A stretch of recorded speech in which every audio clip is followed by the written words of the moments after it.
Bien, muy buenos días, me presento.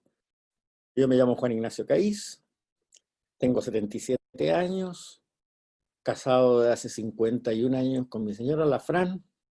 Tenemos 3 hijos y tenemos 12 nietos.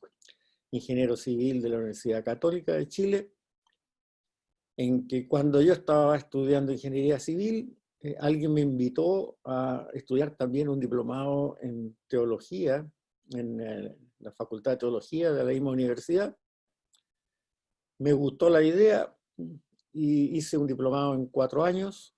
Tengo el título de ingeniero civil y el título ese que saqué en ese diplomado en la Facultad de Teología. Cuando yo estaba en la Facultad de Teología tuve la gran suerte de tener muy buenos profesores, pero uno realmente espectacular en el ramo de teología bíblica. Se trataba de un señor Antonio Moreno, que más tarde fue arzobispo de Concepción, gran biblista, que me hizo gustar la teología bíblica. La teología bíblica, en principio, lo que pretende es explicar nuestra fe en base a la Biblia, de tal manera de recrear como la predicación de los primeros cristianos y la predicación del Señor, en que todavía muchos conceptos teológicos no estaban claros, sino que la predicación era una predicación personal y una predicación que era menos intelectualizada, como la que tenemos ahora muchas veces.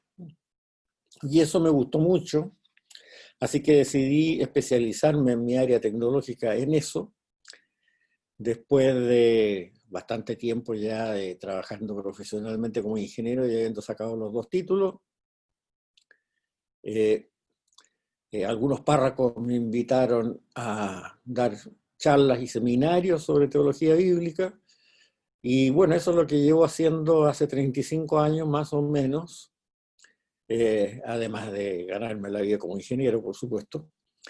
Y hoy día estamos en un curso más de los tantos que he dado en diferentes comunidades, en Santiago, en la Quinta Región, en un montón de partes.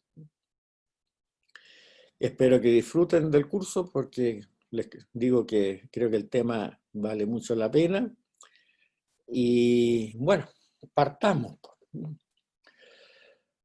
¿Por qué digo yo que es muy interesante y muy necesario estudiar un poco la Biblia un poco más profundamente? Por varias razones. La primera, no hay que olvidar que el Nuevo Testamento, que va a ser el área que nos vamos a enfocar en este curso, se escribió hace más o menos 2000 años atrás.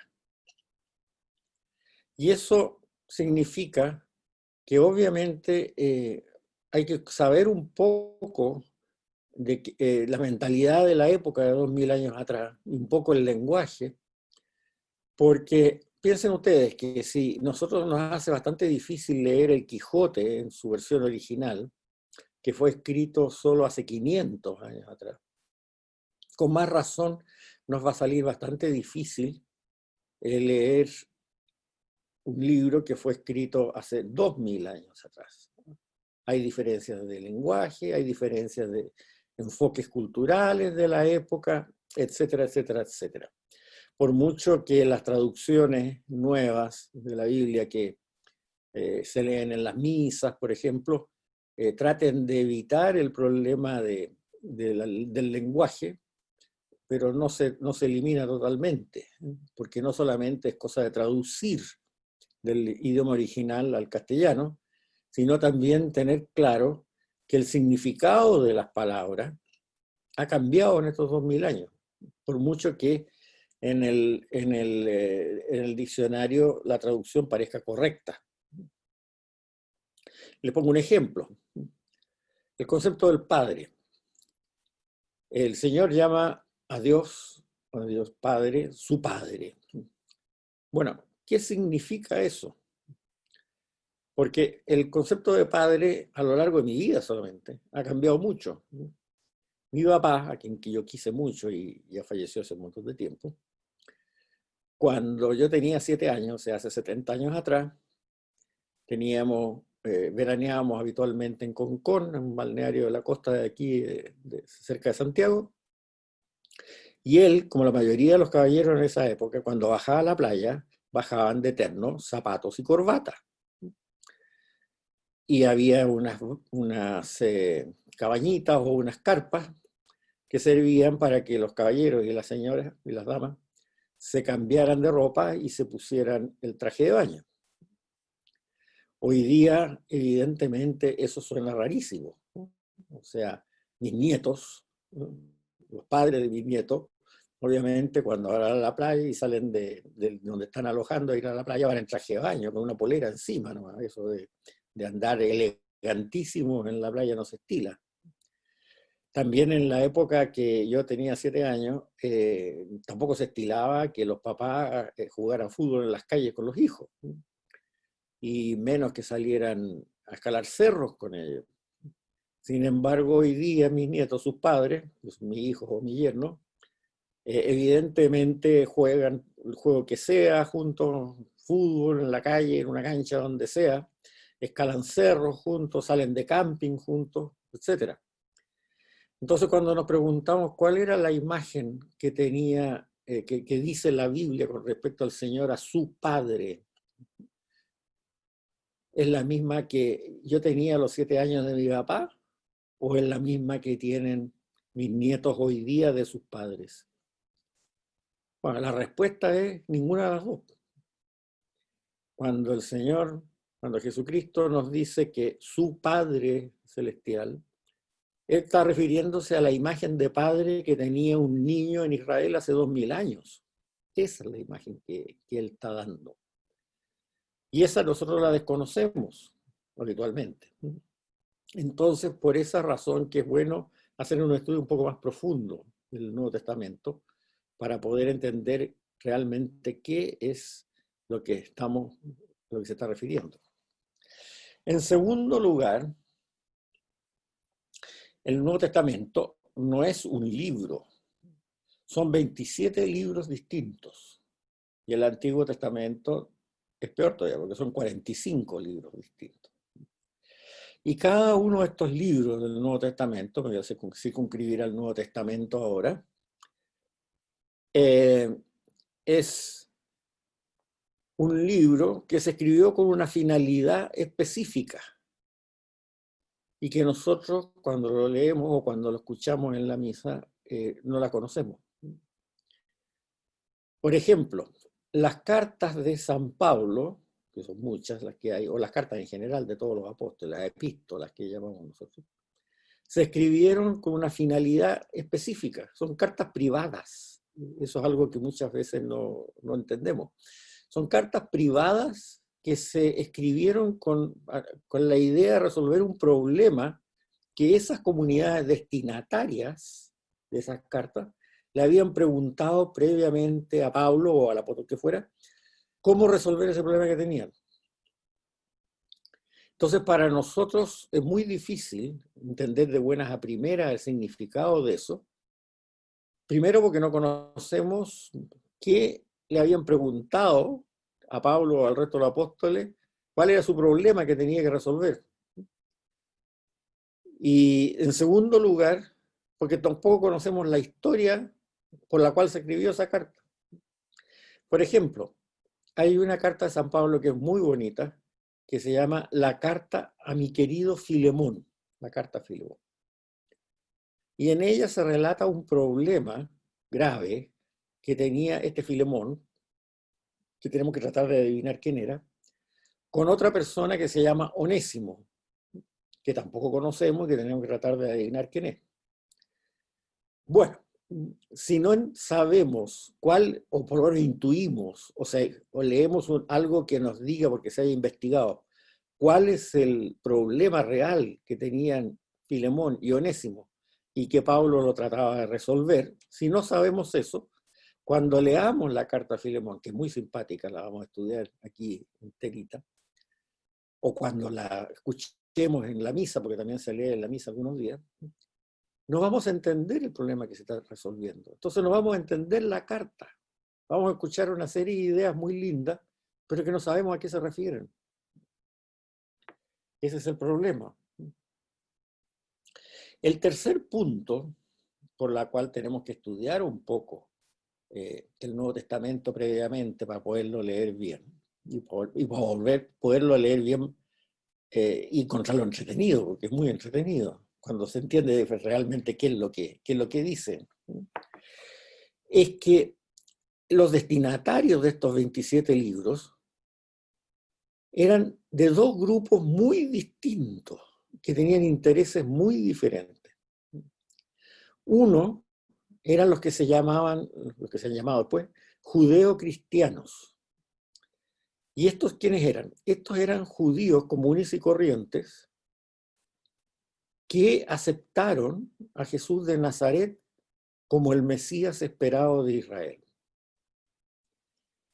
Y esos eran los 12 apóstoles de partida, así pertenecían a este grupo, y los discípulos que convirtió el Señor. Eran todos judíos y el Señor nunca salió a predicar fuera de Israel, salvo en un pueblito en la frontera, no, pero nada más. Entonces, este grupo, fíjense que tan interesante, ellos nunca supusieron que se habían cambiado de religión. Al contrario, ellos se sentían los judíos más plenos, porque eran judíos, seguían circuncidando a sus hijos, seguían yendo a rezar al templo de Jerusalén, seguían celebrando el sábado, pero eran judíos que habían reconocido que el Mesías ya había llegado, y más aún, más interesante, y ellos habían conocido al Mesías, y habían hablado con él, y habían recibido su enseñanza. Pero como les digo, eran judíos que siguieron siendo judíos y nunca pensaron que se habían cambiado de religión. Nunca pensaron que se habían convertido al cristianismo, porque en esa época el cristianismo no existía. La prédica del Señor era: el reino ha llegado. Por lo tanto, el Mesías ha llegado, el Mesías soy yo. Ya lo vamos a ver en detalle. Y el otro grupo eran los cristianos de origen pagano, cristianos de origen gentil, como se llamaba en esa época, que era totalmente diferente. Era gente que a lo mejor nunca había estado en Israel, que eso del Mesías de Israel no le sonaba para nada, porque no sabían qué es lo que era el Mesías, ni nada, no conocían muchas veces la religión judía. Entonces, la prédica que se le orientaba hacia ellos era: Jesús es el Señor. Jesús es el Señor. Y eran dos grupos distintos. Bueno, y de estos 27 libros que tenemos en el Nuevo Testamento, algunos fueron dirigidos al grupo de los judíos cristianos y otros libros fueron dirigidos al grupo de los paganos. Por lo tanto, tienen orientaciones teológicas diferentes. En uno hacen énfasis en el aspecto mesiánico y en otro hacen referencia al Señor del universo, para llamarlo de alguna manera, mientras tanto. Otro punto que también hay que tener muy en claro, que cuando se escribió cada libro de estos 27, salvo en unos muy pocos, ningún autor que estaba escribiendo un libro ahí sabía que se habían escrito los otros. No tenía idea, porque fueron iniciativas directas de algún apóstol por el hecho que le habían planteado algún problema que había que resolver o alguna tradición que él quería contar, como en el caso de los evangelios. Por lo tanto, no es una estructura coherente esto del Nuevo Testamento. Es una recopilación de textos de la época que se hizo más o menos a fines del siglo I, años 80, 90, por ahí, después de Cristo. Pero también en esas épocas se escribieron otros libros que han sido muy interesantes y que han sobrevivido hasta la fecha.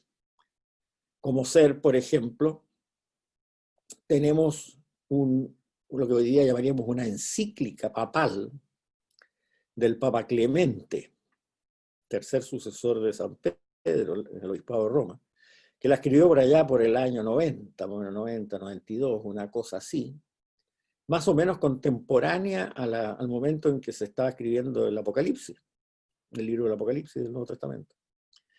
Tenemos también un catecismo de esa época, que tiene un nombre griego, que se llama la Didache, o Didache tu Dodeca Apostolón, la enseñanza, Didache significa enseñanza, de los 12 apóstoles, que se escribió más o menos en la época que se estaba escribiendo el Evangelio de San Mateo, por ahí por el año 80.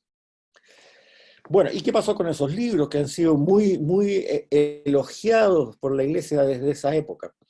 ¿Por qué no se fueron también incluidos en el Nuevo Testamento? La idea la vamos a estudiar bien a fondo después cuando veamos el problema del canon. Pero para darles una idea es lo siguiente. Aquellos libros que fueron escritos por testigos presenciales de Jesús de Nazaret o por sus secretarios, esos ingresaron en lo que hoy día es el Nuevo Testamento. Y aquellos libros que fueron escritos, muy buenos, muy sabios y todo lo que te quieran, por personas que no habían sido testigos directos de Jesús de Nazaret, esos son muy buenos, pero no entraron en el Nuevo Testamento. Esa es más o menos la idea, para que ustedes la tengan clara. Ahora, no se hablaba del Nuevo Testamento en esa época. La fórmula exacta era la siguiente. Aquellos libros que fueron escritos por testigos directos de Jesús de Nazaret o por sus secretarios, sus escribas, pueden ser leídos en la liturgia dominical. Y aquellos libros muy buenos, pero que no fueron escritos por testigos directos de Jesús de Nazaret, son para el estudio y la lectura privada. Ese es el esquema. Y entonces todos aquellos que se podían leer en la liturgia dominical, después le dijeron, vamos a hacer aquí un conjunto que se llama el Nuevo Testamento. Ahí más o menos se creó el asunto. Bien. Ahora, nosotros vamos a ver acá la evolución de la enseñanza de la Iglesia en el siglo I solamente, porque ahí ya está todo. Y ahí nos vamos a dar cuenta que en ese momento lo que es el mensaje de Jesús de Nazaret ya estaba más o menos comprendido, entendido, para decir la palabra exacta, de la misma forma que lo entendemos hoy día. Y también vamos a ver que la organización de la Iglesia, ya a fines del siglo I, estaba claramente igual que ahora. Atribuciones un poquito más, un poquito menos para los diferentes estamentos, pero no había una diferencia esencial. Lo cual es muy importante, porque eso nos hace ver claramente que el mensaje de Jesús de Nazaret, como lo vamos a ver en unos minutos más, se ha transmitido en forma coherente desde fines del siglo I hasta ahora. No ha habido variaciones. Pueden haber diferencias en la actitud de algunos personajes eclesiásticos, eso no me cabe la menor duda, pero no ha habido diferencia entre lo que ya se hacía en el primer siglo y lo que se hace ahora. Otra cosa que vamos a ver en este seminario, en este curso, es el desarrollo paralelo que ha tenido también, junto con la tradición bíblica, lo que se llama la tradición apostólica. O sea, en paralelo a los libros que forman el Nuevo Testamento, como yo les decía, se escribieron otros libros que han tenido mucha supervivencia dentro de la Iglesia. Como yo ya les decía, la encíclica del Papa Clemente, las cartas de San Ignacio de Antioquía, todas escritas mientras estaban escribiendo los textos del Nuevo Testamento. Esta Didache, que es el primer catecismo de la Iglesia que se conoce, muy bueno, muy bonito. lo vamos a estudiar. O sea, se ve claramente la tradición bíblica que tiene y en paralelo una tradición apostólica que fue muy rica. O sea, del siglo I hay muchos documentos muy interesantes. San Ignacio de Antioquía, por ejemplo, que escribió sus cartas por allá por el año 90, 95 por ahí más o menos, pero las escribió cuando tenía más de 90 años. O sea, es alguien que en su vida fue paralelo a la vida del Señor por un buen número de años, paralelo, contemporáneo a la vida de la Santísima Virgen María por muchos años, y a de la mayoría de todos los apóstoles, y lo sobrevivió. Y vivía en Antioquía, que es una ciudad que queda relativamente cerca de Jerusalén, o sea, en los relatos bíblicos se nos habla cada rato de gente que viaja entre Jerusalén y Antioquía, no es una cosa tan extraordinaria. Entonces su testimonio, él dejó muchas cartas, 8 cartas por lo menos, es muy interesante. Y una cosa muy interesante que él habla de la Virgen María, con ese nombre. No habla de la madre de Jesucristo, no le dice ese nombre también, obviamente se entiende qué es, pero habla de la Virgen María.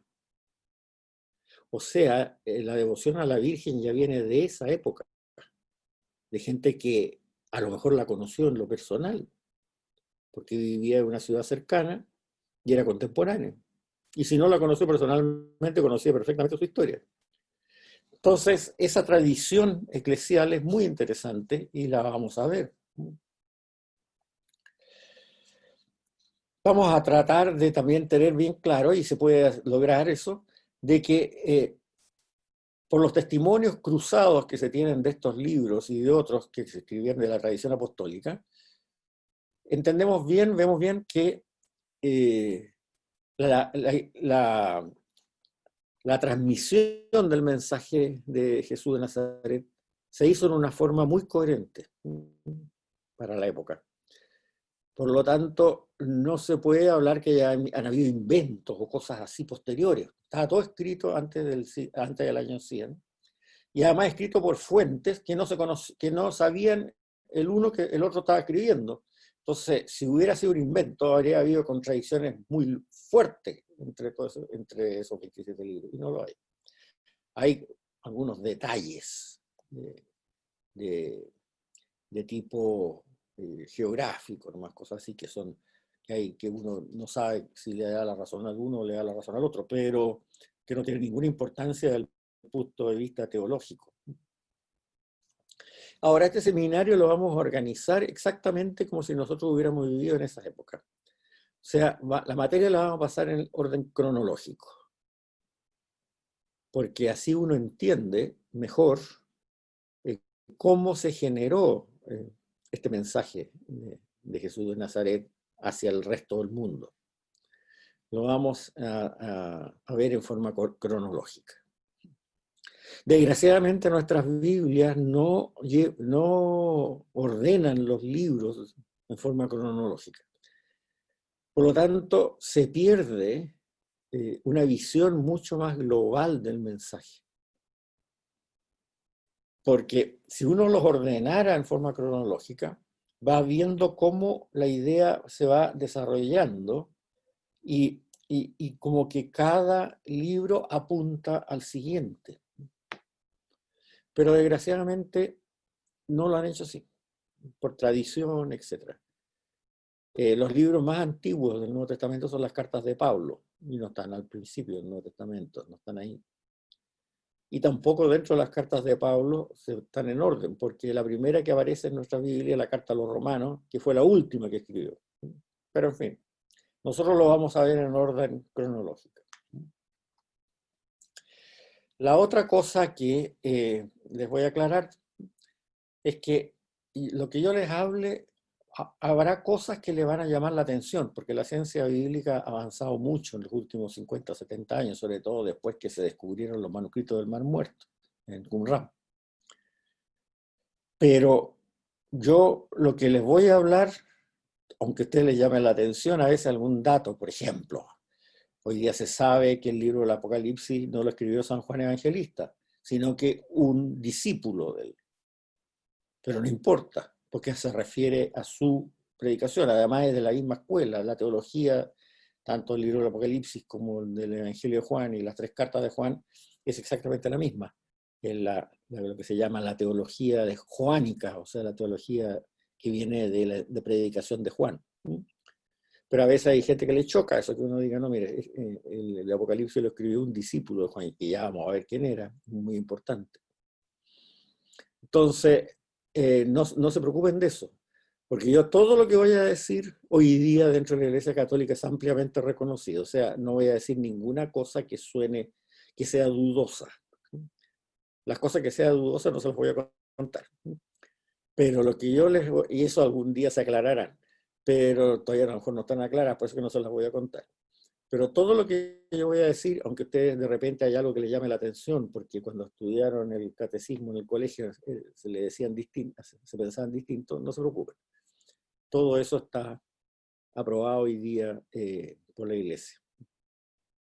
Yo me acuerdo de una anécdota simpática que hace como 20 años en una parroquia, cuando yo dije esto de que la persona que había escrito el Apocalipsis no era San Juan, sino un discípulo de él, una persona parece que se escandalizó y después me fue a acusar al párroco.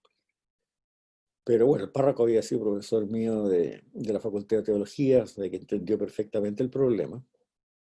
Me dijo, no te preocupes, acláralo bien en la próxima clase. Bueno, lo aclaré bien en la próxima clase. Por suerte, a los 4 años después, apareció el libro del Papa Benedicto XVI que se llama Jesús de Nazaret, 3 tomos que ustedes seguramente leyeron en su época, es muy bueno. Y ahí dice exactamente lo mismo. Entonces, cuando yo saqué la nueva edición de ese año de mis apuntes, lo puse, ¿no? Para que nadie me fuera a acusar de nuevo de eso, que vean la página tanto del libro Jesús de Nazaret, tomo 1, edición de tal fecha, y ahí verán que el Papa Benedicto dice exactamente lo mismo. Bien, sigamos. Vamos a ver ahora ya un poquito más en terreno esto de los diferentes grupos de cristianos al cual, o de audiencia a los cuales fue dirigido este Nuevo Testamento. Ya decíamos que había 2 miradas distintas, una de judeocristianos y otra de cristianos de origen pagano. Bueno, eso significa también que como algunos de los libros fueron dirigidos a un grupo de personas y el otro conjunto de libros fue dirigido al segundo grupo de personas, podemos decir que hay 4 escuelas de pensamiento en el Nuevo Testamento. Las voy a decir en orden cronológico, están en el libro, no pretendan aprendérselas ahora. El más antiguo, los escritos más antiguos son los que se llaman el Corpus Paulino, o sea, todos los escritos de San Pablo y su escuela. Estos se escribieron antes de que se escribieran los evangelios. Es los escritos más antiguos. Y tenemos que tener bien claro esto cuando estudiemos y cuando leamos una carta de San Pablo, porque ahí lo único que se refleja es predicación oral, nada más. No hay todavía ningún documento escrito, y si lo hubo no nos ha llegado. Pablo escribe cuando todavía no se habían escrito ningún evangelio escrito, y muere antes que se hubiera escrito cualquier evangelio escrito.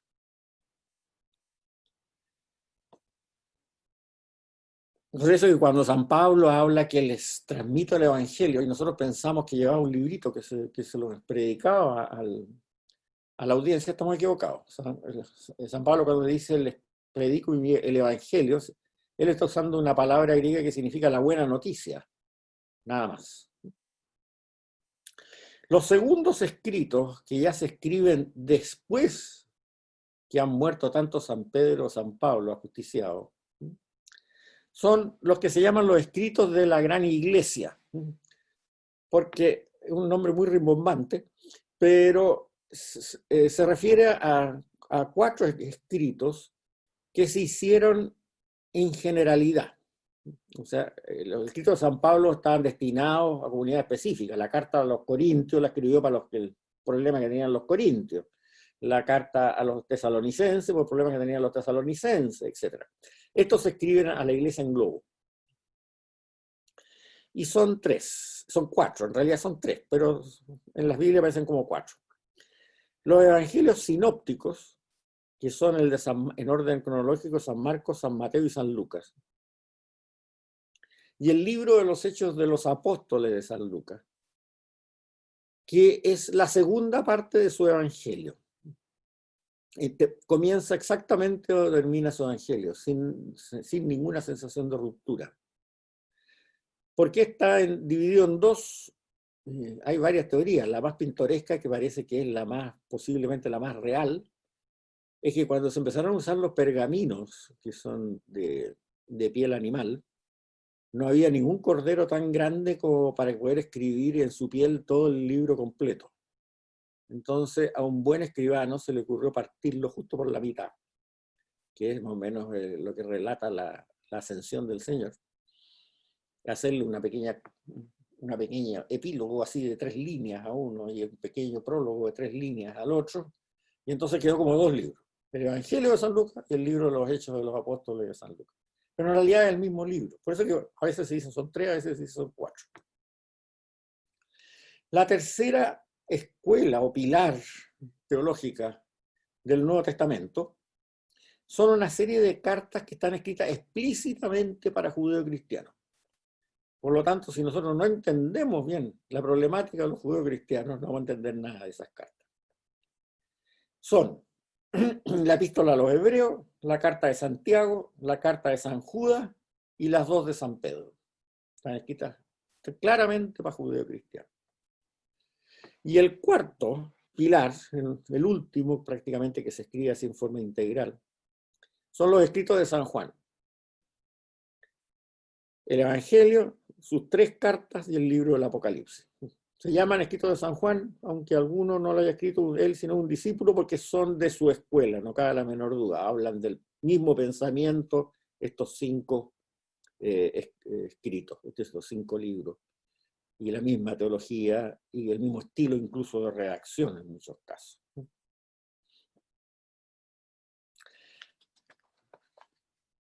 Ahora, ¿qué significa ser autor de un libro cuando la mayoría de la gente no sabía leer ni escribir? Nosotros pensamos esto de la autoría de un libro en los términos actuales. Bueno, eso no era así antes, porque la gente no sabía ni leer ni escribir. San Pablo parece que sabía escribir, por lo menos sabía firmar, porque muchas cartas las firma él. Pero es posible que no supiera escribir muy bien porque él siempre usa un escribano. Muchas veces al final de la carta aparece el nombre del escribano. Tenemos que pensar de que el mensaje del Señor se transmitió por tradición oral. El Señor nunca se sabe que haya escrito ni un libro, y no tenía la menor intención de escribirlo tampoco, porque en esa época la predicación tenía que ser oral porque la gente no sabía leer. Y de los que sabían leer, menos del 1 por 1000 de los que sabían leer sabían escribir. Entonces, tanto los 12 apóstoles como el Señor, ellos predicaban oralmente. Y alguna persona, algún discípulo de él, tomaba nota, en la mayoría de los casos. En los casos en que nos llegó esa predicación oral. Curiosamente, en el caso de San Pablo, no llegaron sus cartas, que son cartas oficiales de él, la mayoría. Pero no nos llegó nada de su predicación oral. ¿Por qué? Porque no hubo nadie que le tomara nota cuando predicaba oralmente. En cambio, sí nos llegaron notas de la predicación oral de San Juan, su evangelio. San Marcos se sabe explícitamente, por documentos que vamos a ver de la misma época, que él tomaba nota de la predicación de San Pedro, por eso que el Evangelio de San Marcos se dice muchas veces que el Evangelio, antiguamente se hablaba del Evangelio de Pedro, o sea, la buena noticia que predicaba Pedro y que tomó por escrito su discípulo Marcos. San Lucas no, San Lucas escribió él tomando nota de diversas predicaciones orales que él mismo cuenta. Pues ya vamos a ver cuando veamos su Evangelio. Entonces, ¿cómo se certificaba eso? Muy simple. La comunidad que había oído predicar a ese predicador, que había oído predicar a Pedro, por ejemplo, en el caso del Evangelio de Marcos, certificaba que lo que estaba escrito, que lo que había escrito Marcos, era lo que efectivamente había oído predicar a Pedro. Ahora, ¿cómo lo certificaba? No, era muy simple, muy práctica. Por el número de copias que se hacían de ese documento y por los lugares a donde se distribuía. Y eso, fíjense, ustedes no lo creen, pero es la mejor manera de certificación. Si hay algún notario, por favor, no se enoje, pero es la mejor certificado notarial. Por la cantidad de copias de esa época que se han encontrado del Evangelio de Marcos con respecto a otras recopilaciones que también existieron y que hay poquísimas, una o dos copias. O sea, la comunidad votaba con el bolsillo, como decimos hoy día. Porque el hacer una copia de un documento escrito no era nada fácil, porque el escribano no solamente tenía que copiarlo, sino que además tenía que fabricar el papel y fabricar la tinta. No existía la lápiz López en esa época. Entonces, bueno, y además los papiros, después de 80, 100 años, siempre que se guardaran bien, o se lo comían los hongos, o se lo comían los ratones, entonces había que copiar y copiar y copiar y copiar y copiar.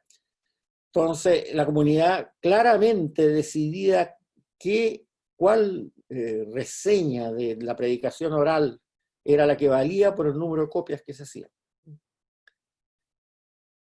Ahora, eso no quiere decir que no existieran otros documentos que también eran testimoniados como muy valiosos en la época que se escribió el Nuevo Testamento. Por ejemplo, hay un documento que se llama La enseñanza de los 12 apóstoles, la Didache tu Dodecapostolon, en griego, porque está escrito en griego. Ese es el primer catecismo que se conoce. Está escrito antes que el Evangelio de San Juan. Ha llegado entero a nosotros. ¿Por qué? Porque hay infinitas copias de él. Y es muy notable, lo vamos a estudiar también. Pero ¿por qué no está en el Nuevo Testamento? Por una razón muy simple. Porque su autor, el autor, no el que lo escribió, sino el que predicó lo que ahí está escrito, no había sido discípulo directo de Jesús de Nazaret. Eso no quiere decir que el libro no fuera considerado valioso. Era considerado muy valioso y por eso es que hay infinidad de copias.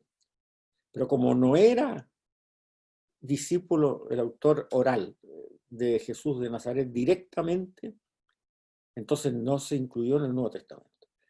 El Nuevo Testamento no se llamaba Nuevo Testamento.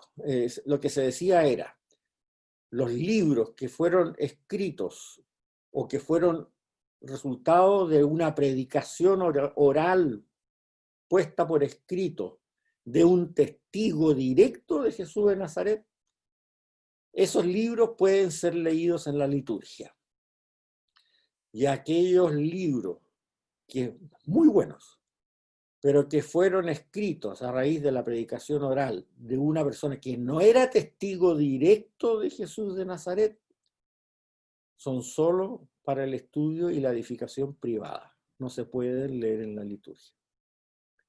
Entonces así se fue formando el Nuevo Testamento. Todos aquellos libros que se podían leer en la liturgia, de repente alguien los recopiló a fines del siglo I, ya vamos a saber cómo se hizo, y formaron lo que llamamos el Nuevo Testamento. Eso es importante que lo tengan claro, porque hoy día es re fácil. Hay mucha gente que dice, no, lo que pasa es que el Nuevo Testamento se escribió como 300 años después, entonces pueden haber escrito cualquier cosa. No, no se escribió 300 años después, se escribió muy poco después, como lo vamos a ver en unos minutos más. Y además fue certificado de esa forma. Y otros libros, les acabo de decir el caso de la Didaje, pero también están las cartas, por ejemplo, de San Ignacio de Antioquía, que es más o menos escrita en la misma época eh, que, que las cartas de San Pedro, y que hay infinitas copias por todos lados fueron muy apreciadas y siguen siendo muy apreciadas hasta el día de hoy, que no han llegado íntegras. Pero San Ignacio de Antioquía no fue testigo directo de la predicación de Jesús de Nazaret, por lo tanto son cartas para la meditación y para la instrucción privada, decían en esa época. No son para ser leídas en la liturgia dominical. Siguiendo, la lengua de los escritos del Antiguo Testamento. Del Nuevo Testamento. Todo el Nuevo Testamento se escribió en griego. En griego. Ahora, todo lo que se dice en el Nuevo Testamento en algún momento fue predicado por el Señor en hebreo, en lengua semita, hebreo, arameo. Son dos lenguas que se parecen mucho. El hebreo era como la lengua de la gente más culta en Israel en la época del Señor, y el arameo era la lengua más popular. O sea, fue predicado en lengua semita, hebreo, arameo, pero fue escrito en griego el Nuevo Testamento. Entonces ahí ya hay una traducción. Y esa traducción obviamente ya trae una cierta interpretación de términos, por muy buena traducción que haya sido. Y eso hay que entenderlo también porque con eso se entienden algunos pasajes que no se entenderían bien si se piensa que el idioma del Nuevo Testamento es el idioma original en cual se predicó todo eso, ¿no? Porque no lo es traducción. Ahora, ¿por qué en griego? Se escribió en griego porque el griego era como el inglés de esa época, era el idioma universal, no era el latín. El latín solamente se hablaba en Roma y lo hablaban los dominadores. Hablar en latín en Judea, o sea, en Israel, y en cualquier parte del mundo que no fuera en Roma, era muy mal visto, porque era el idioma de los colonizadores, de los dictadores. Entonces se hablaba el griego. El griego era como el inglés de la época. Y el griego se hablaba en todas partes porque la influencia de Grecia con su filosofía y después la influencia militar de Alejandro Magno fue tan grande que el griego se usó rápidamente en todas partes. Incluso, caso bien curioso, los egipcios que usaban jeroglífico inventaron y adaptaron el alfabeto griego para poder escribir en su lengua sin jeroglífico. Y de ahí salió el idioma copto, que se llama hoy día. O sea, el copto es el idioma egipcio de la antigüedad faraónica, escrito con letras griegas. O sea, esa fue tal la influencia de Grecia en ese momento. Entonces, aquí pasa algo bien simpático, algo muy simpático. Toda la gente que le gusta predicar con latinismos, que hay muchos sacerdotes mayores que se predican, usan latinismo y tiran latinismo a cada rato. Uno le pregunta, ¿y por qué usas el latinismo? Ah, porque es la lengua materna de la iglesia. Error. La lengua materna de la iglesia no es el latín, es el griego. El latín se empezó a usar recién en la iglesia en el año 390. Aunque ustedes no lo crean, pero así es, y vamos a ver algunas, porque son también del siglo I, las encíclicas de los papas del siglo I, Papa, obispo de Roma, se escribieron todas en griego. Y tenemos algunas que vamos a analizar, porque es muy interesante, porque se escribió en la época que recién se estaba escribiendo, por ejemplo, el Apocalipsis. La carta del Papa Clemente a los Corintios, la primera encíclica que se conoce, está escrita en griego. Las cartas de San Ignacio de Antioquía, que son famosas de la época, están escritas en griego. Ya, la Didaje, por supuesto, Didaje, didáctico, palabra griega, está escrita en griego. Y todo el Nuevo Testamento está escrito en griego. Ahora, eso no quiere decir que no haya tenido una prehistoria en hebreo o en arameo. Sí, hay algo. Puede haber habido una prehistoria que fue traducida después al griego. Pero como el hebreo arameo hablaban solamente en Judea, en Israel, y la iglesia ya se empezó a expandir para todos lados con la predicación de San Pablo, los documentos prehistóricos, pudiéramos hablar así, del Nuevo Testamento, escritos en idioma semita, dejaron de copiarse y se perdieron. Solamente se copiaron los originales griegos que tenemos en este momento. Entonces, olvídense de eso, que en la época de que yo estaba en la Facultad de Teología, que ocurría el Concilio Vaticano II, era la gran discusión si por qué iban a hacer la misa en castellano o en idioma local, si ocurría de que el idioma de la iglesia, el idioma materno era el latín. No piensa, el idioma materno de la iglesia era el griego. Recién se tradujo la liturgia romana al latín y la Biblia al latín en forma oficial por allá por el año 380 o algo así, que lo hizo San Jerónimo, por encargo del Papa San Damaso. Entonces, eso es bastante importante. Ahora, hay que entender algunos detallitos sobre el idioma hebreo o el arameo. En la antigüedad bíblica, y hasta hace pocos siglos atrás, tanto el hebreo como el arameo no se escribían las vocales, solamente se escribían las consonantes. O sea, para leer hebreo o arameo, primero había que vocalizar, o sea, el lector tenía que imaginarse qué vocales eran las que estaban ahí. Y ahí recién entendía lo que estaba leyendo. Era bastante complicado. O sea, en ese contexto, por ejemplo, si se usara ese alfabeto de esa época ahora, en castellano, la palabra caso y cosa se escribirían CS. Bueno, ¿y cómo se identifica? ¿Cómo entendemos nosotros si se está hablando de una casa o de una cosa? Escribiendo siempre de una forma muy ampulosa, muy latera. O sea, ¿qué es lo que hacía el escritor bíblico en esa época y el escritor normal?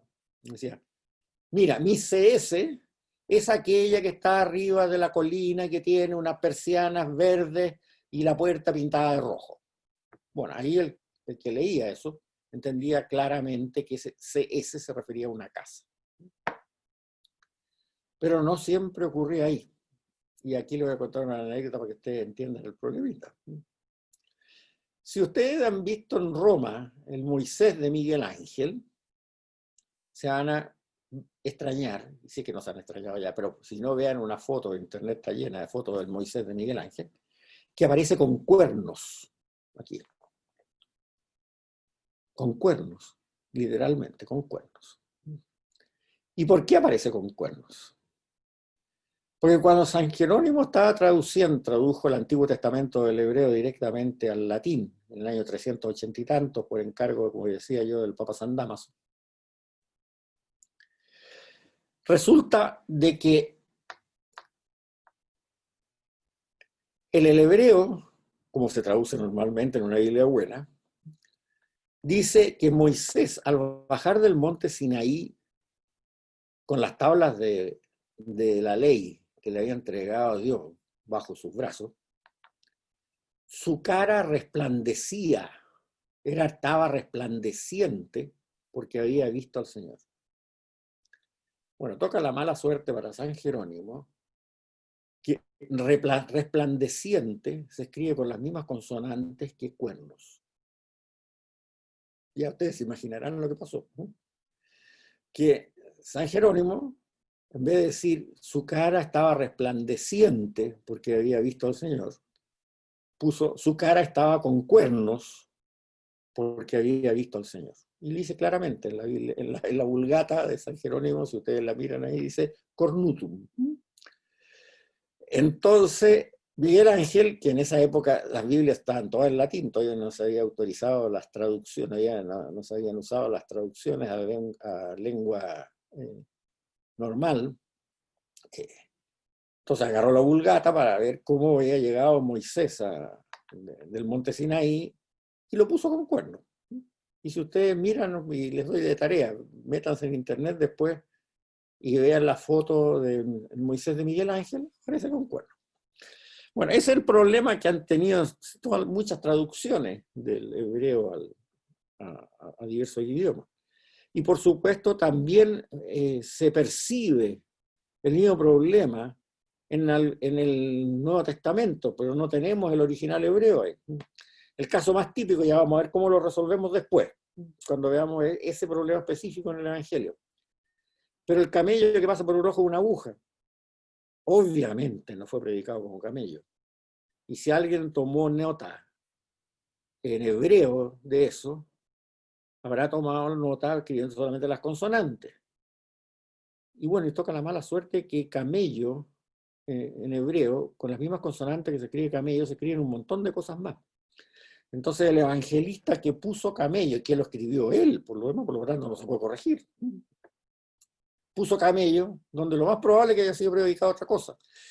Pero como no tenemos el original hebreo, y ya el posible original hebreo prehistórico, ya se lo van a haber comido los ratones hace rato, no tenemos la menor posibilidad de saberlo en este mundo. O sea, la única posibilidad de saber exactamente qué es lo que predicó el Señor, es que cuando lleguemos arriba, nos acordemos de preguntarle a San Mateo, oiga, San Mateo, ¿efectivamente el Señor dijo un camello o dijo una cuerda gruesa?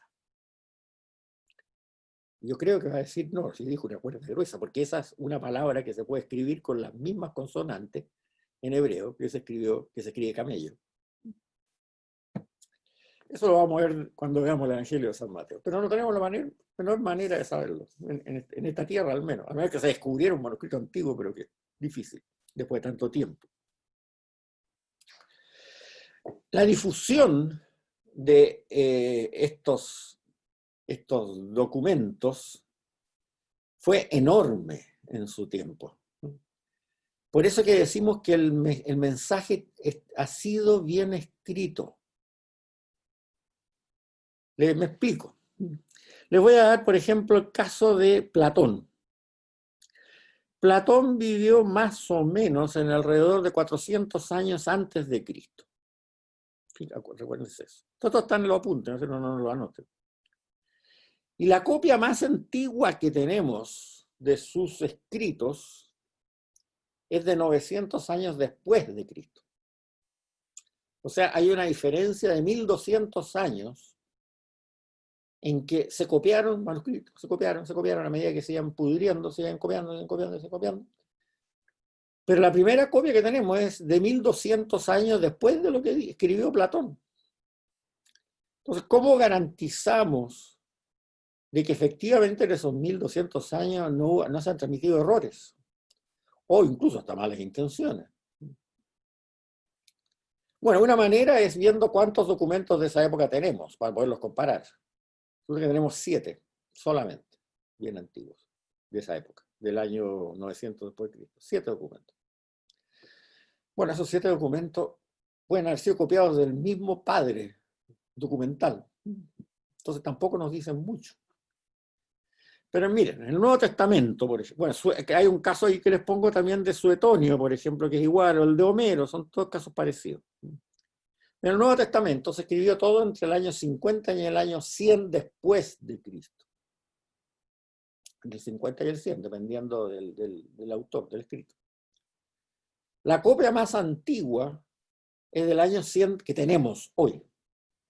Es del año 130 después de Cristo. O sea, tiene una diferencia, dependiendo del libro no exactamente de lo que se trate, que está en esa copia, entre 80 o solo 30 años. Ya no son 1200, son 80 o 30. Pero la diferencia es que no tenemos 7 copias de esa antigüedad. Tenemos 634 copias distribuidas por todo el mundo. Original de esa época, desde Asia Menor hasta Europa. Bueno, si tenemos 634 copias de esa antigüedad, podemos compararlas y ver exactamente cuál tiene, en un pasaje específico que tengamos problemas, cuál es la forma que mayoritariamente aparece en esas 634 copias. Cosa que no podemos hacer con estos casos de Homero, Platón, Suetonio, etc. Por lo tanto, decir que no se transmitió bien la enseñanza de Jesús de Nazaret no es correcto. No es correcto. Podemos creer que es buena para nosotros o creer que no está bien, es un documento histórico nomás. Pero no podemos decir que fue algo inventado, o que fue algo mal transmitido, que fue algo más copiado, o que fue escrito 200 o 300 años después, como se dice en algunos pseudocientíficos de hoy día. Bueno, eso vale para la introducción. Vamos ahora al tema. Lo que yo le voy a decir de aquí al término de la clase, y vamos a continuarlo en la próxima clase, es quizás lo más importante del curso, porque da pistas para poder entender bien la Biblia. ¿Y qué es lo que vamos a ver ahora? Ahora vamos a ver el lenguaje bíblico. Porque una cosa es que yo agarre un diccionario para traducir, y otra cosa es que yo agarre el sentido exacto de lo que se quiso decir en esa época con una palabra. Ya les ponía el ejemplo del padre, ¿no es cierto? Padre en esa época y padre hoy día significan cosas totalmente distintas a lo mejor. Y hay algunos conceptos que son muy interesantes de aclarar, porque tienen mucha importancia para nosotros. Primera característica. Nosotros somos herederos de la cultura griega a través de Europa. Y la cultura griega es esencialmente racional. Esencialmente racional. Y la modernidad nos ha hecho mucho más racional todavía de lo que eran los griegos de hace 2000 años, pero ya en esa época eran tremendamente racionales. De la época de los grandes filósofos como Sócrates, Platón, Aristóteles, la racionalidad era lo que primaba. En cambio, la cultura del Medio Oriente, incluso hoy día en los países más que tienen una civilización más antigua del Medio Oriente, como los talibanes de Afganistán o algo así, es esencialmente afectiva. No es racional, no es intelectual, es afectiva. Hoy día, el judío que nosotros conocemos de hoy, también es 100% europeo, de origen europeo. Por lo tanto, es racional, tal como nosotros. Pero en la época bíblica, el judío era como el personaje habitual del Medio Oriente, era afectivo. Y el lenguaje refleja esa afectividad. Les voy a poner un ejemplo que se puede entender perfectamente bien. Pero, si usted es un niño de 7 años, hoy, le dicen, ¿por qué 2 más 2 son 4? El niño va a agarrar 2 piedrecitas, la va a poner aquí, 1, 2. Después va a agarrar 2 piedrecitas más y la va a poner aquí, 1, 2. Y después la va a contar. ¿Ves tú? 1, 2, 3, 4. 2 más 2 son 4. Argumento racional. Si ustedes le hubieran preguntado a un niño de 7 años en la época del Señor, 2000 años atrás, ¿por qué 2 más 2 son 4? ¿Él sabe que le hubiera contestado? Porque me lo dijo mi maestro. Afectivo. O sea, el modo de pensar era el de tener confianza, no racional, no hacer algo racional, sino tengo confianza. Y eso venía de mucho tiempo atrás. El pecado más grave que se podía cometer en esa época con respecto a las relaciones humanas era, por ejemplo, no ser leal a la tribu,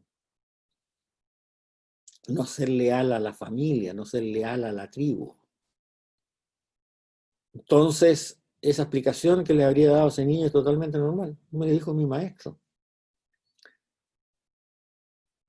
Y ahí tenemos que entender que el concepto de verdad es distinto.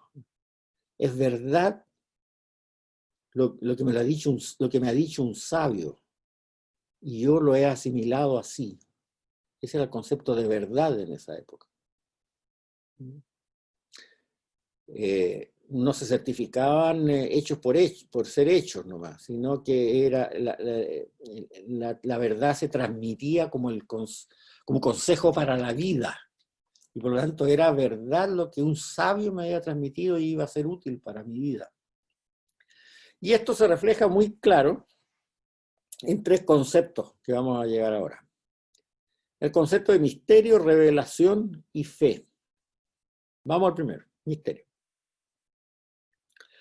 Para nosotros misterio es algo medio raro, algo que no conocemos, que no sabemos, que no podemos entender. Puede ser algo medio esotérico también. Sin embargo, en esa época no era así. Un misterio era alguna decisión o algo que había hecho, una decisión más que nada, que había tomado una persona o algo que había hecho y que no se lo había contado a nadie. No tenía esa connotación de poderlo entender. No, era simplemente que no conocía, no se sabía. Yo en este momento no sé lo que está haciendo mi señora, la Fran, arriba en el segundo piso. Entonces para mí es un misterio. Eso no quiere decir que sea incomprensible para mí. No, es un misterio que no lo conozco, porque no tengo idea. Estaba aquí encerrado en esta pieza, dando esta charla, y no tengo idea de lo que está haciendo ella. Entonces eso para mí es un misterio. ¿Ya? Ahora, el misterio, que en la Biblia siempre lo escriben con mayúscula y en singular, eso es bastante importante, es algo parecido. Es el plan de Dios para la humanidad. O sea, el ser humano se ha planteado desde tiempos inmemoriales las clásicas preguntas. ¿Quién soy? ¿Para qué estoy? ¿Quién me hizo? ¿Quién hizo el mundo? ¿Quién hizo la naturaleza? ¿Por qué está hecha? ¿Qué sé yo?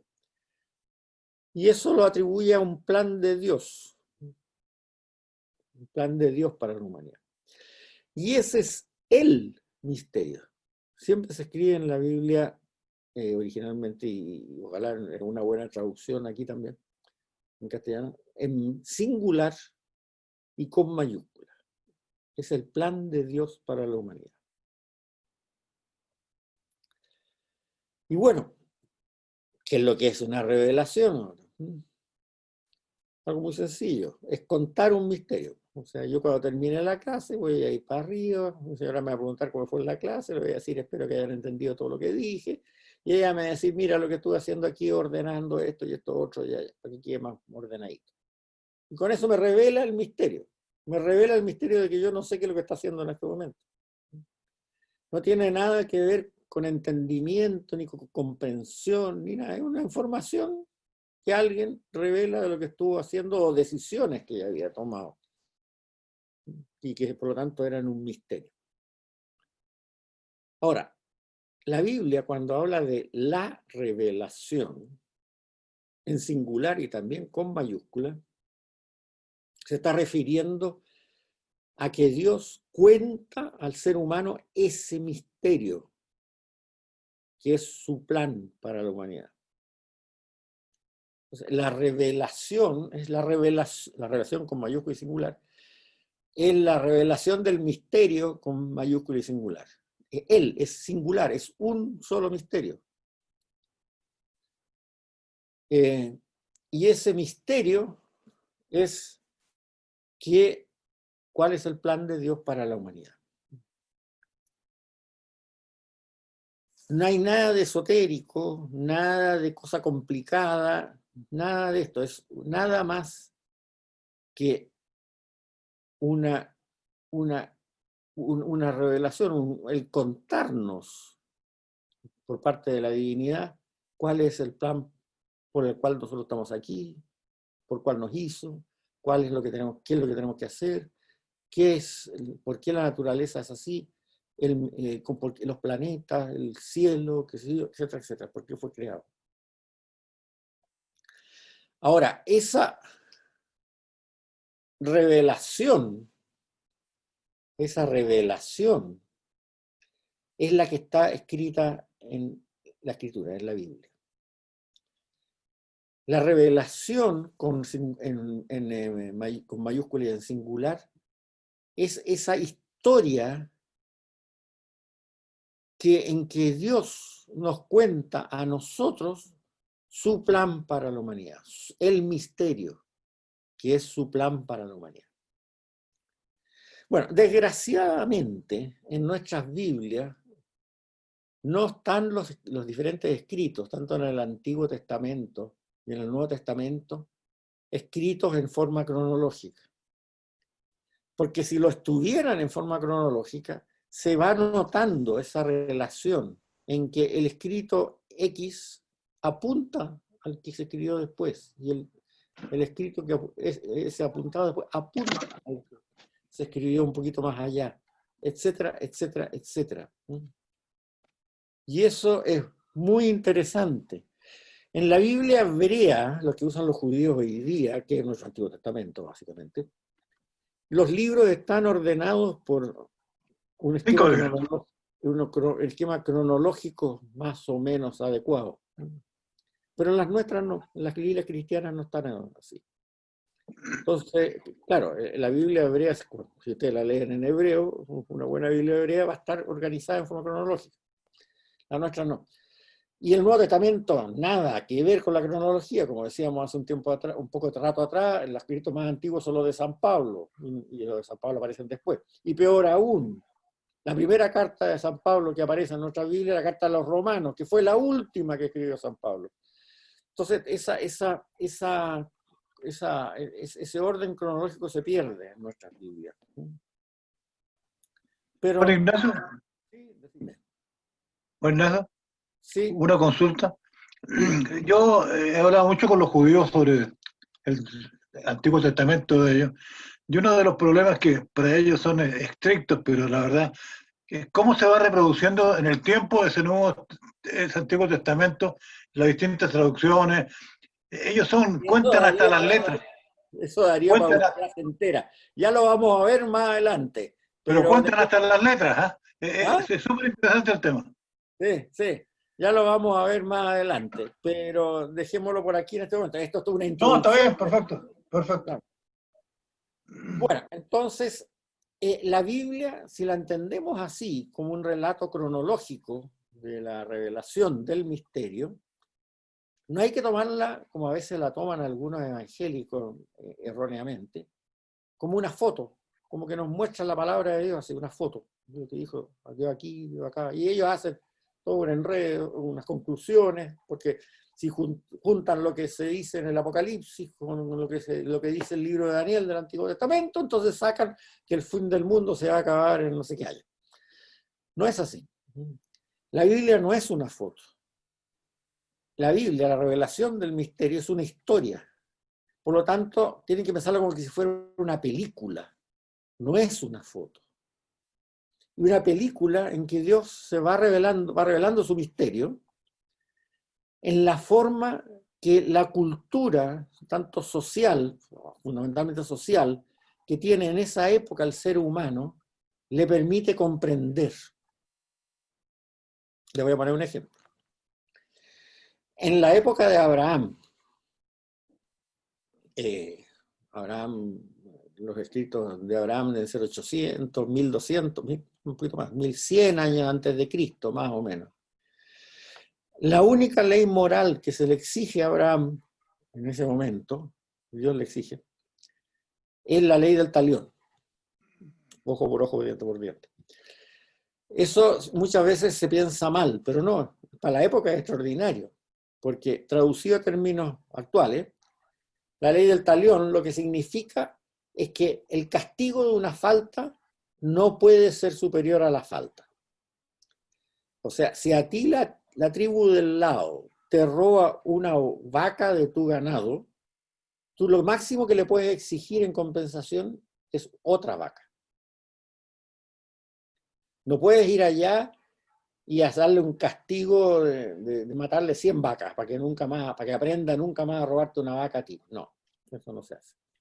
Y eso Si a, evitaba la guerra entre las tribus. a la guerra también. Si a ti te robaron una vaca o te mataron a un trabajador tuyo, qué sé yo, por una pelea, Tú no puedes exigir más que eso. Eso significa la ley del talión. 500 años después, Moisés recibe las tablas de la ley, los 10 mandamientos. 500 años después de Abraham. La cultura de esa época había cambiado. Abraham era un nómada. En cambio, ya Moisés ya estaba sedentarizado, primero en Egipto y después en Israel. Entonces, ahí ya hay una serie de preceptos que son más concretos, ¿no es cierto? Primero 4 preceptos que son la relación con la divinidad, incluyendo esto de honrar al padre y madre, que decimos nosotros, pero que lo que es más amplio es honrar a tus antepasados y a la tribu, sobre todo a los difuntos de la tribu. Y después 6 mandamientos de carácter negativo, es decir, no robar, no hurtar, no matar, etcétera, que regulan la relación con los seres humanos. Pero que desgraciadamente nosotros nos hemos quedado con ellos como que son los que nos regulan la vida hoy día, y eso no es así.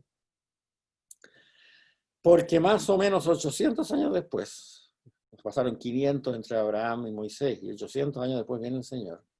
Y la ley moral que vale ahora es la ley de las bienaventuranzas.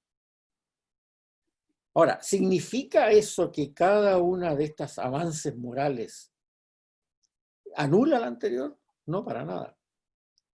O sea, la ley del talión en la época de Moisés seguía siendo válida. Lo que pasa es que estaba mucho mejor explicada en los 10 mandamientos. Y los 10 mandamientos hoy día, por supuesto, que siguen siendo absolutamente válidos. Lo que pasa es que están englobados en las bienaventuranzas. ¿Y cuál es el gran cambio entre los 10 mandamientos y la moral en las bienaventuranzas? El gran cambio es que los 10 mandamientos se refieren a lo que debemos o no debemos hacer. El verbo es hacer. Espérate, Fernando. El verbo es hacer. En cambio, lo que se nos exige hoy día es cómo debemos ser. Y el verbo es ser, no hacer.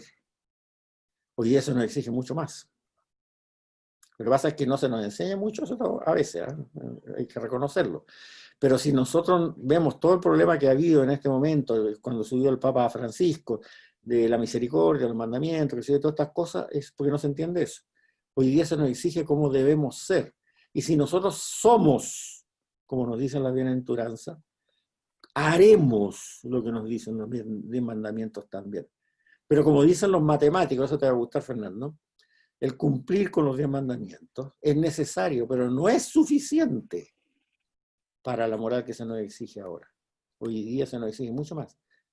Hay gente que puede ser, nosotros lo hemos visto, ¿no es cierto?, seguramente en algunos casos medio problemáticos que han ocurrido en la política, tanto en el mundo como en Chile, que no habría sido culpable de ningún delito que fuera digno de cárcel, por ejemplo, porque cumplen con todo lo que dicen las leyes. Pero resulta que no son como debían ser. Ese es el problema. Pregunta muy simple. ¿Empezamos la clase o no? La clase la empezamos hace Pero si era a las 12:30, pues. 11:30. Por favor, no está. 11:30. GMT menos 4. Acabo de. Bueno, estoy liquidado entonces. No, pero ¿qué? Ponte al día con los apuntes después. No, si los tengo al lado. Ya. No, si leí los primeros, pero oye, estaba convencido que era a las 12:30. Bueno, Ya, no te preocupes. Perdón. Ya. Entonces, ahí uno ve que la revelación del misterio de Dios, como les digo, es algo que ocurre en el tiempo. Porque la Biblia relata lo que se ha llamado técnicamente la historia de la revelación, la historia de la salvación. Es una historia, por lo tanto es una película, no es una foto. Eso tenemos que tenerlo muy claro. Ahora, esta palabra de Dios que recopila el Nuevo Testamento y el Antiguo Testamento también, tiene las características de cualquier comunicación humana, pero que son muy interesantes. No es una palabra escrita solamente. Las funciones que tiene son informar, expresarse y llamar. informar cuando nos cuenta, por ejemplo, estas son las tablas de la ley. Ahí tienen los 10 mandamientos. Expresarse es algo muy interesante, porque se considera palabra de Dios también cuando Dios dice algo de sí mismo. Se expresa de sí mismo. O el Señor, o Jesucristo. ¿Qué significa expresarse? Significa que para nosotros no solamente tiene valor como la revelación, con mayúscula y singular, lo que está escrito, sino también la forma en que lo dijo. Y cómo actuó el Señor cuando lo dijo. O sea, la palabra para el judío de la época de Cristo, o de la época bíblica en general, no era solamente escrito porque no sabían leer. O sea, eso está claro. Sino que era toda deducción que se podía sacar de un mensaje humano que podía ser expresivo y además obviamente podía estar escrito. Por ejemplo, el Señor llora antes de resucitar a Lázaro. Eso demuestra su sentimiento. Y eso también a nosotros es un mensaje. En los salmos, por ejemplo, en algunos salmos y en algunos escritos de los profetas del Antiguo Testamento, también se habla de que Dios Padre se entristece por los pecados que ha cometido David, por ejemplo, y lo corrige. Entonces, eso es muy importante que lo tengamos en claro. O sea, la revelación, la expresión que Dios hace de sí mismo al revelarse es tan importante como lo que Él dice. De ahí viene toda esa tremenda discusión que ahora está apareciendo, pero que es menos mal que está apareciendo, ¿no es cierto? De todo esto de si hay un conflicto entre la misericordia y el mandamiento. Hay un ejemplo bien interesante que leí hace poco, pero que me llamó mucho la atención. Ustedes todos se acordarán del que hace Abraham con Dios para pedirle que no destruya Sodoma y Gomorra, que empieza primero si hay 100, después si hay 80, después hasta el final llega a 10. Bueno, lo que le pide a Abraham es que tenga misericordia y no destruya la ciudad. Y lo que le contesta a Dios es que si hay ese número de personas, Él no va a destruir, en base a ese número de personas, no va a destruir a la ciudad. Ojo, no dice que les va a perdonar su pecado. Lo que dice es, no voy a destruir a la ciudad. Una cosa totalmente distinta. O sea, quiere decir que lo que él dice es que va a actuar con misericordia y les va a dar tiempo para que se conviertan, gracias a esos pocos justos que hay en esa ciudad. Eso tiene que quedar claro. Son dos cosas distintas. La misericordia y el perdón son dos cosas diferentes. Cuando dice Dios que le va a dar tiempo, que no va a destruir a la ciudad, no dice que vaya a perdonar a la ciudad, dice que no vaya a destruirla. ¿Para qué? Para que le dé tiempo a esos pocos justos que hay ahí, que puedan convencer al 90 y tanto por ciento que se portaban mal, de que no sigan en ese camino. Y la forma de llamar, bueno, hace un llamado, ¿no? Él también en la revelación, hace un llamado a la conversión. Ahora, ¿qué es la fe? Porque los tres conceptos que estamos viendo, misterio, revelación y fe. Hemos visto misterio y hemos visto revelación, espero que les haya quedado claro. La fe no tiene nada que ver con creer. Olvídense de eso. Nada que ver con creer. La fe, que siempre en la Biblia se ve con mayúscula y en singular, es la respuesta del ser humano a una revelación que lo interpela. O sea, todo esto que nos ha revelado Dios, ¿no es cierto? Informando, expresándose y llamando, te plantea a ti una interpelación. ¿Eres capaz de comportarte así? ¿Te gustaría comportarte así? ¿O mejor lo dejáis de lado? Entonces, la respuesta del ser humano a esa revelación del misterio de Dios es la fe. Y la fe significa aceptarla como guía de vida o no. No tiene nada que ver con creer. Es una fe existencial. Por lo tanto, el que predica y no practica, como el padre Gatica, como decimos nosotros, ese no es que tenga una fe pobre. No tiene fe, porque no actúa como dice ser.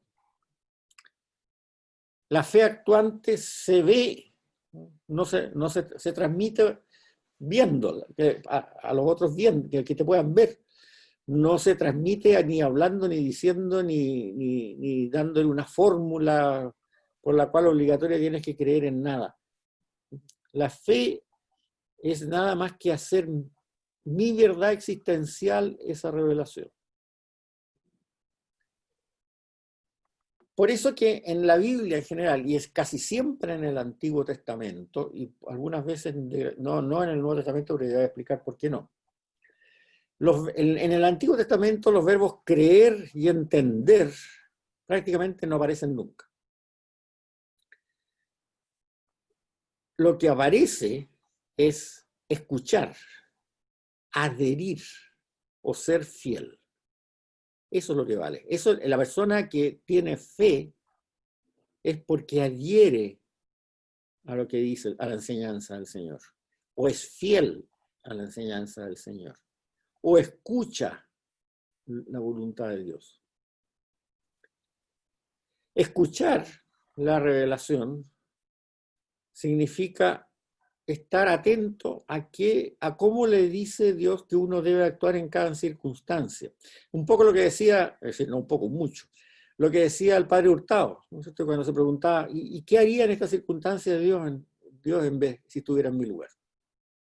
Eso significa escuchar a Dios, escuchar la revelación. ¿Qué haría Dios en mi lugar?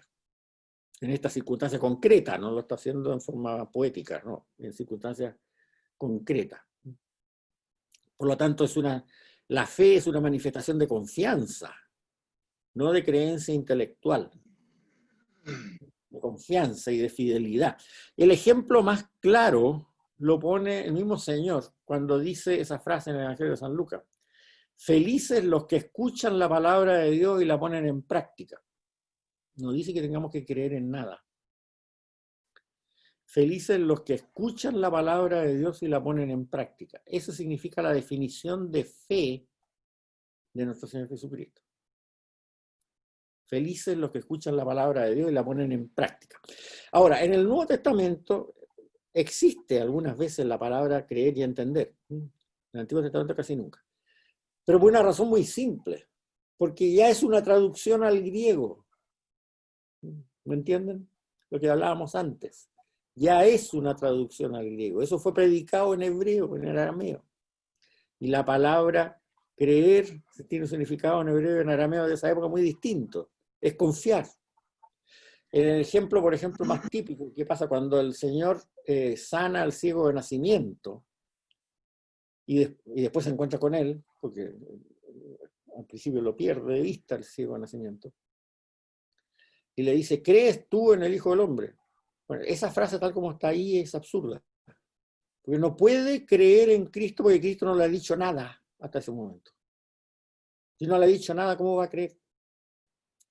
Pero si nosotros la entendemos, ¿confías tú en el Hijo del Hombre? Ahí está clarísimo. ¿Cómo no va a confiar en Él si le dio la vista? ¿Entienden? Por eso que hay que entender el concepto bien. Esto es misterio, revelación y fe. Me van a decir ustedes, sí, quedó clarito. No pienso, no les va a quedar nada clarito. Van a tener que repasar harto los apuntes y van a tener que meditar harto por esto, porque esto cuesta entenderlo, porque no tenemos esa mentalidad afectiva que en vez de racional. A nosotros nos han racionalizado mucho, ¿no? En los colegios y todo. Ahora, esta revelación del misterio por parte de Dios es un don gratuito. Dios no está obligado a decirnos por qué hizo esto y por qué nos hizo a nosotros. no hay ninguna obligación. Es un don gratuito y por lo tanto nadie lo puede exigir, pero es fruto de su amor por su creación. O sea, él creó esto porque, como dice el relato del Génesis, porque vio que era muy bueno. Por eso le tiene cariño y por eso que nos revela todo esto. La teología moderna, cuando nosotros la vemos en algunos catecismos, sobre todo de la época en que yo era niño, digamos, ahora están mucho mejor redactados, por suerte. El catecismo de la Iglesia Católica de hoy es harto bueno. El compendio no me gusta mucho porque es muy compendiado, pero el original es una enciclopedia estupenda que la recomiendo mucho.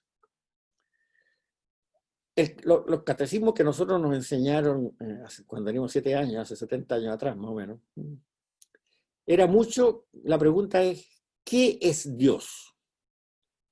Entonces nos explicaban que era un motor inmóvil, que era omnisciente, omnipresente, omnipoderoso, y una serie de características de ese tipo. Sin embargo, en la Biblia, la pregunta no es ¿qué es Dios? La pregunta es ¿quién es Dios?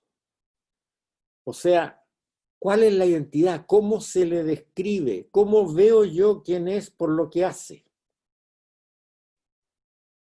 Y eso es una pregunta afectiva. Cuando nosotros preguntamos ¿qué es Dios? Es una pregunta racional. Y hay que dejarla de lado, yo creo. Complica las cosas. En cambio, cuando nosotros nos preguntamos ¿quién es Dios?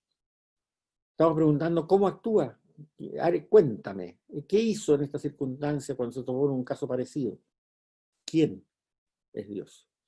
Y los niños de chicos son mucho más afectivos y existenciales que nosotros. Y nosotros cuando llegamos al colegio nos echan a perder poniéndonos tan racionales. El niño cuando le pregunta ¿quién es Juanito Pérez? Él no espera que le diga, mira, Juanito Pérez es una persona humana que está compuesta de cabeza, tronco y extremidades. En la cabeza tiene el cerebro, los 2 ojos, una nariz, una boca y 2 orejas. En el tronco tiene el aparato digestivo, el aparato circulatorio, el aparato respiratorio, etc. O sea, nos hace esa descripción de los catecismos antiguos de qué es Dios, omnisciente, presciente. Si nosotros, por ejemplo, leemos el credo largo, no el credo corto que se lee ahora en las misas, sino el credo largo que se leía antes en las misas en latín, está lleno de definiciones así. Dios de luz, Dios de Dios, Dios verdadero de Dios verdadero. ¿Qué nos dice eso? Nada. En cambio, el niño, cuando pregunta ¿quién es Juanito Pérez?, lo que hay que responderle es ¿quién es Juanito Pérez? No la conformación física de Juanito Pérez, cabeza, orto, tronco, extremidades, sino ¿quién es? Mira, Juanito Pérez, el señor que atiende en el kiosco de diario, que está en la esquina y que tu tata le encanta cuando se podía, ir a comprar el diario allá y conversar de fútbol con él. Perfecto, eso le queda clarísimo al niño de quién es Juanito Pérez. Pero no nos quedaba nada parecido cuando nos explicaban en nuestros catecismos viejos quién era Dios. O sea, en la Biblia lo importante es quién es Dios, cómo se manifiesta. En cambio, no qué es Dios. Bien, y lo más interesante de esto también, muy interesante de esto, y ya estamos terminando para que no se me fatiguen demasiado. En la Biblia es muy claro, por ejemplo, cuando Moisés le pregunta al Señor, cuando se le entrega las tablas de la ley y le dice, bueno, ¿y quién digo que eres tú?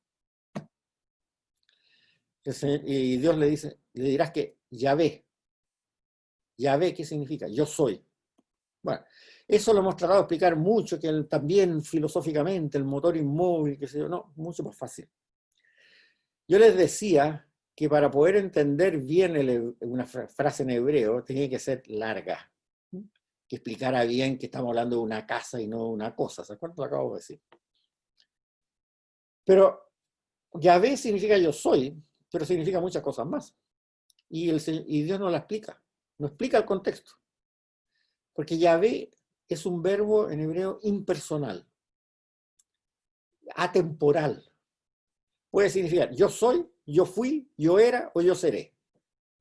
Y la manera de entenderlo es que te expliquen en la frase qué quisiste decir, pero no lo dicen. Dice, yo soy, nada más. Yahvé, ese es mi nombre. Entonces, lo que está explicando ahí magistralmente es el libro del Génesis, es que en Dios no existe el tiempo. El tiempo es una creación cuando se creó el universo. Fíjense que es más o menos parecido a lo que dicen hoy día los teorías científicos. Si nosotros creemos en la teoría del Big Bang, el tiempo nació con el Big Bang, porque si antes no había nada, no había posibilidad de analizar diferencias en tiempo. O sea, nosotros decimos el tiempo que un día, ¿qué es lo que es un día? Bueno, cuando vuelve a amanecer. Bueno, y si no amanece nunca, ¿cómo se mide qué es lo que es un día? No hay amanecer, no hay nada, no hay tierra, no hay nada. El tiempo es una creación. Y entonces la imagen que tenía de la eternidad el escritor bíblico, tanto del Antiguo como del Nuevo Testamento, no es que el tiempo sea infinito. Nosotros estamos acostumbrados a que la eternidad es el tiempo infinito. O sea, en la eternidad nosotros vamos a tener nuestro cumpleaños en 1942, después vamos a cumplir 1943 años al año siguiente, después 1945, etcétera, etcétera, etcétera, etcétera. No. Para el judío de la época, la eternidad era donde no existía el tiempo. O sea, pasado, presente y futuro ocurrían todos simultáneamente. Ahora, eso es difícil de entender para nuestra mentalidad racional, sí, no les pido que lo entiendan de inmediato, ¿ah? Pero es interesante saberlo. La eternidad es es en aquellas circunstancias que no existe el tiempo. Para Dios el pasado, el presente y el futuro existen de forma absolutamente simultánea. Y para terminar, la última definición. El justo. El justo respecto a la fe, como lo hemos hablado, es aquel que transparenta su fe al prójimo. No tiene nada que ver con la justicia. Nosotros le hemos dado un carácter como medio forense, de tribunales. No. El justo es aquel que, viéndolo actuar, se tiene claramente la voluntad de Dios. Se ve claramente la voluntad de Dios. Por ejemplo, este ejemplo ahora ya no corre, pero corría. Empecemos 10 años atrás o algo del estilo. Que llegaran unos marcianos aquí y nos dijeron, mire, nosotros queremos saber qué es lo que significa, qué es lo que dice el cristianismo. Pero no nos cuente cuentos, queremos verlo. Entonces uno le habría dicho, mire, vaya a una ciudad que se llama Calcuta, ustedes pueden ir sin que los vean, son invisibles, o sea que fantástico. Y vean ahí una monjita bajita, chiquitita, le llaman Teresa, sígala por un par de días. Ahí se va a dar cuenta usted qué es lo que es la voluntad de Dios. Qué es lo que es la revelación del misterio. O sea, el justo es aquel que transparenta mediante su vida el misterio. Transparenta su fe. Como la fe no es creer, no necesita hablar. Es verlo. Bueno, y hasta aquí quedamos. En los apuntes repasen hasta la página 11 inclusive. Y no les creo para nada que hayan entendido todo, pero no importa, es lo normal, no se preocupen. Espero eso sí que me hayan podido seguir, que no haya ido demasiado rápido, ¿no? Pero bueno, en los apuntes está bien detallado todo esto hasta la página 11 inclusive. Un pequeño detalle que se me olvidó, que es de un ejemplito que es muy bueno, no me corten todavía. Todo de la fe y la revelación y el misterio se puede entender mucho mejor con un ejemplo bien pedestre, pero que se lo voy a dar. A lo mejor hoy día ya no ocurre esto, pero puede haber ocurrido en las épocas juveniles de uno ocurría. Supongamos un Lolo y una Lola se conocen en la universidad. No se conocen nunca. Y se encuentran en la cafetería y caen simpáticos mutuamente. Bueno, para ambos, el otro, el Lolo para Lola y el Lola para Lolo, son un misterio. En este sentido existencial. No se conocen, no saben lo que piensan, no saben cómo reaccionan frente a ciertos hechos, no saben nada. Pero se sienten atraídos, pero son un misterio. Bueno, empiezan a salir juntos, al teatro, a la discoteca, que se hacen paseo, lo que usted quiera. Y ahí poco a poco el misterio de cada uno se va revelando al otro. No solamente con lo que se hablan, sino cómo se comportan en ciertas circunstancias, cómo reaccionan, si son optimistas, si son pesimistas, qué sé yo, todas estas cosas. Entonces se van revelando mutuamente. Pero llega un momento, y esto es lo más interesante, en que un día, después de a lo mejor salido varios meses juntos, qué sé yo, el Lolo se encuentra, pasa por casualidad frente a una joyería y dice, ya, está. Va a la joyería y le compra un anillo y se lo entrega a la Lola. Y la Lola se lo acepta. Entonces, ahí actúa la fe.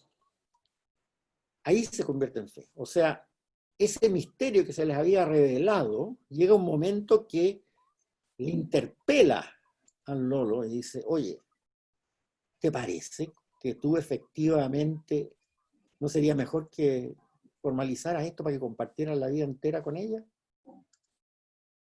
O sea, esa revelación lo interpela y él toma una decisión y le compra el anillo. Y cuando ella recibe ese anillo también se da cuenta de lo mismo, esta revelación de él hacia mí, que me está interpelando, ¿la acepto o no la acepto? Y le acepta el anillo. Y aquí se saca una conclusión que es muy importante. La fe se tiene porque se quiere tener. No es un sentimiento. Cuando el Lolo decide comprar el anillo, toma la decisión de tener fe en ella y compartir su vida con esa revelación que le interpela. Ahora, él puede decidir cuando esa revelación le interpela, oye, ¿no sería hora comprarle un anillito? Puede decir, no, todavía no estoy muy maduro, puede decir, no, es que a lo mejor hay otra que me gusta más, que sé yo. Efectivamente puede rechazarla. Eso no tiene nada de raro, no tiene nada de malo. Pero la de fe es una decisión. Se tiene fe porque se quiere tener fe. Y si no se tiene fe, o sea, la increencia, también es una decisión. Mira, esto que se dice, muy bonito, sí, muy interesante, pero es ahí que me da lata. Así que no la voy a hacer mi norma de vida. Es una decisión. La fe no es algo así que flota por los aires, ¿no?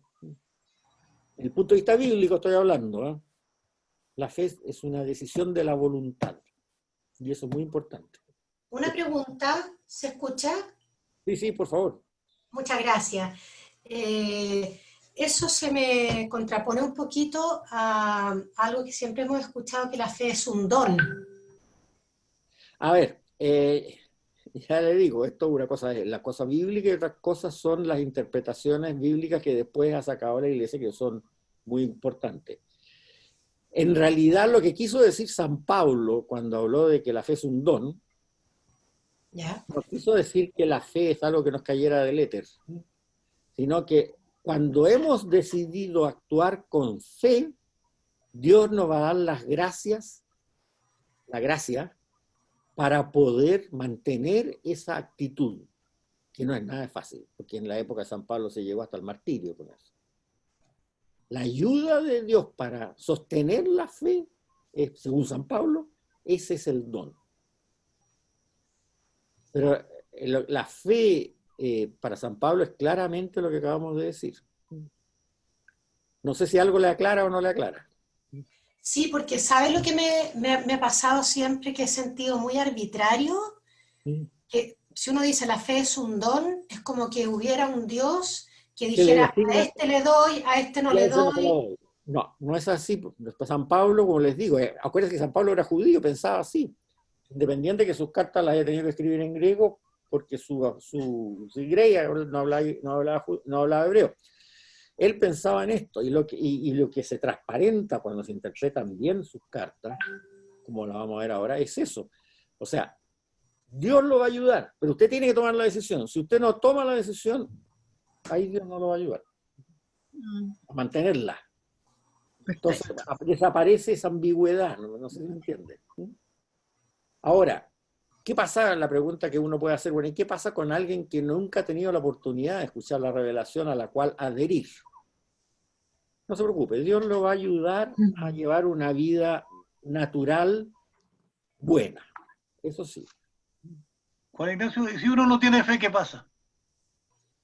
Es que uno decidió no aceptar esa revelación nomás, ¿Pero por qué? porque no ¿Por qué te uno sí y convenció. otros no? Porque no te convenció, si es una fe, es un problema tuyo, no es algo que te caiga de arriba. El Lolo pasó adelante a la joyería y dijo, ¿sabes qué más? Mejor no.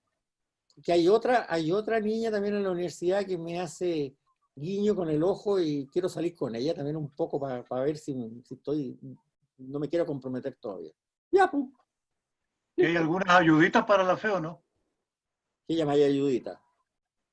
Que te complementen un poco y de repente, ya, esto. Bueno, la ayuda primordial es conocer el mensaje. Si tú no conoces el mensaje, no puedes adherir a ese mensaje. Igual que el Lolo ese dijera, oye, un Lolo le dijera a su mamá de repente, oye, hay una niña en la universidad que me fascina, qué sé yo creo que me voy a casar con ella. Así le dice la mamá. Bueno, ¿y ahí salió con ella? No. ¿Y la he invitado para alguna parte? No. ¿Y hay hablado con ella? No. Entonces yo creo que ahí la mamá le dice, oye, ¿sabes qué más? Madura un poco, porque la cuestión no va por ese lado. Si tú pensáis que efectivamente a esa niña te gusta como para casarte con ella, trata de conversar y ver qué es lo que piensa, qué es lo que opina, ver si te cae simpática, qué sé yo, etcétera, etcétera. Bueno, lo mismo pasa con esto. Si tú, la ayudita es conocer la revelación. En general, cuando muchas veces alguna persona me ha dicho, oiga, sí, esto, claro, pero fíjese que yo me gustaría tener fe, pero no tengo fe. La pregunta que le hago inmediatamente es, ¿cuántas veces ha leído usted el Evangelio de San Marcos? La respuesta es nunca. Entonces, bueno, ¿cómo va a adherir a algo que no conoce? Oye, Juan Ignacio, pero uno puede adherir al mensaje. Pero tienes que conocerlo. No, claro, imagínate que uno adhiere al mensaje porque lo encuentra fantástico. Pero la otra cosa es adherir que el mensaje es de Dios. Bueno, por eso es lo que los voy a tratar de convencer en este curso, digamos, que el mensaje se transmitió bien. Juan Ignacio. Desgraciadamente eso nos enseña mucho. Yo estoy de acuerdo contigo. O sea, uno puede conocer el mensaje, pero nadie le ha explicado cómo se generó ese mensaje. Bueno, yo creo que muchas veces, en vez de hacer tantos cursos de catecismo y cosas por el estilo, sería re bueno que enseñaran un poco esto que yo les trato de explicar en este curso, o sea, que no es tan complicado. Mi objetivo después de que termine este curso es, como te decía antes, le dije, bueno, desgraciadamente tú la perdiste, pero es que el mensaje que aparece aquí es efectivamente el de Jesús de Nazaret, y él reconociendo su divinidad, por supuesto, y ha sido transmitido en una forma humanamente confiable. Hasta eso puedo llegar. Si alguien, ahora, ese mensaje lo considera interesante como para poder, digamos, alinear su vida con él o no, ya eso es una decisión personal que nadie te la puede dar sino la persona en sí misma. Juan Ignacio, Dime. perdón, ¿te puedo hacer la pregunta conectada con la anterior? Entonces, la fe, la esperanza y la caridad, lo mismo, se aplica lo mismo que tú dijiste sobre la fe, porque las tres son teologales. Entonces, las tres hay que ejercitarlas y el Señor... Yo te voy a responder eso también con un ejemplo que he puesto en los cursos y que me ha dado resultados. Supongamos que estamos en una sala, porque aquí en estas cosas tan complicadas no es. Y estamos todos en la clase. Y de repente golpean la puerta. Toc, toc, toc. ¿Quién es? Pablo, apóstol. San Pablo, pásame más, por favor, encantado. Bueno, ¿y qué es lo que están explicando en este momento? Estamos explicando la fe como virtud teologal. ¿Sabe cuál sería la respuesta de San Pablo? Virtud teologal, ¿qué es eso? O sea, en la época de San Pablo esos conceptos no existían. Y como les digo, se transmitía el mensaje para que lo entendieran hasta los pescadores analfabetos. Ahora, ¿qué ocurre? Que en épocas posteriores, y con mucha razón, la Iglesia de repente ha tenido que dejar en concreto ciertas ideas porque había desconcierto, ¿no?, entre la grey. Sobre todo cuando ya la Iglesia era muy grande, había gente que venía de otras filosofías, qué sé yo, cosas por el estilo.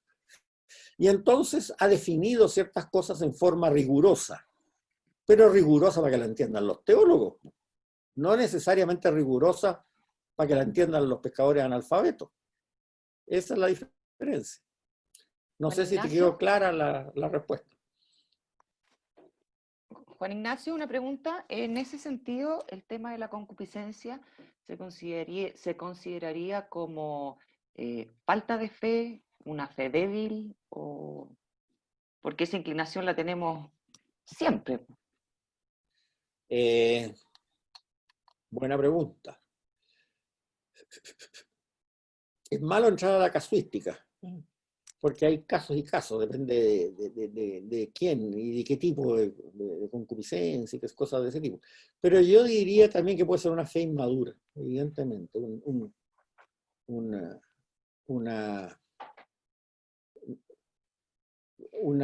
no comportarse como se debiera comportar, pero que tiene que ser mirado con la perspectiva que el Señor le dio a la mujer adúltera, que se ve en el Evangelio de San Juan, ¿no es cierto? Fíjese que ahí en el Evangelio de San Juan, en esa escena, es bien interesante, porque cuando se van los que la acusaban, ¿se acuerdan el que esté libre de pecado que tiene la primera piedra? Y se van todos, empezando por los más viejos, eso de el Evangelio.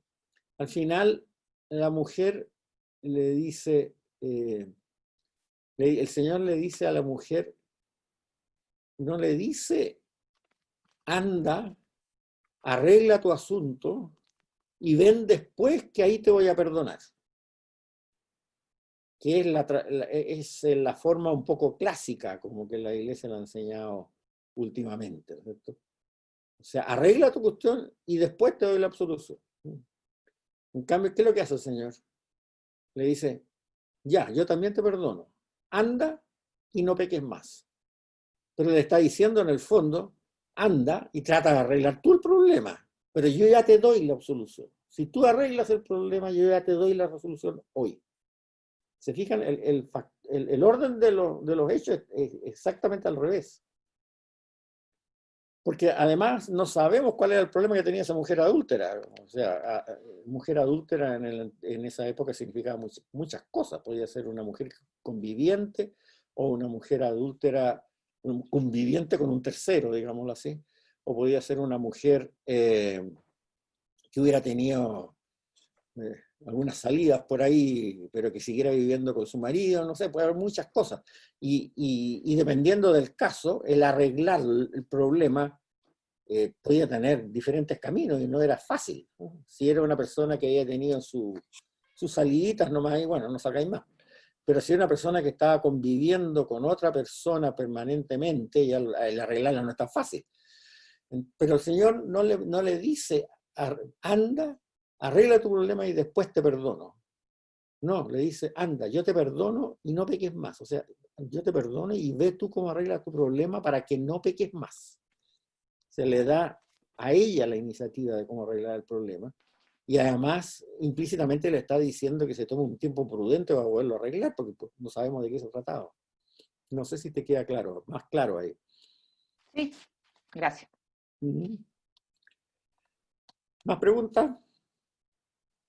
Todos Mil vieron... preguntas. ¿Ah? 1000 preguntas, pero para después. Bueno, ¿todos anotaron el papelito con el procedimiento para hacer preguntas? ¿Se los pongo de nuevo? Yo le saqué una foto, y también lo anoté y lo mandé. Yo ya lo mandé al curso Ya. de la Biblia.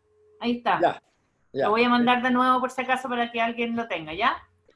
Perfecto, aquí se los pongo, ¿eh? Es esto. Sí, el que dice Eso. Es exactamente, sí. importante que le pongan esa anotación ahí, la referencia, para que ahí va a ir a un casillero mío, para que no se me pierda ningún email y los pueda contestar a todos. Por favor, no me los manden el viernes en la noche, ¿no? Porque entonces no se los voy a poder contestar antes de la clase. La idea es mándenmelo lueguito, o sea, estudien pronto, ¿no? Ojalá se pusieran a estudiar un poco en el libro este fin de semana, para que así puedan escribir un email con las preguntas que quieran y yo se las contesto antes de la próxima clase. Juan Ignacio, la idea de los escritos que tú nos mandaste, ¿es que nosotros los tengamos leídos antes de la clase o son para leerlos después de la clase? Lo que a ustedes les sea más cómodo. Ya. Gracias. Y pueden distribuir la que ustedes quieran, ¿eh? Eso no tengo ningún problema. Bueno, muchas gracias, Juan Ignacio. Estamos muy listos. Muchas gracias a ustedes, pues. Llegamos a 76. Estamos bien. Yo me siento como Jesús, bendito sea entre todas las mujeres.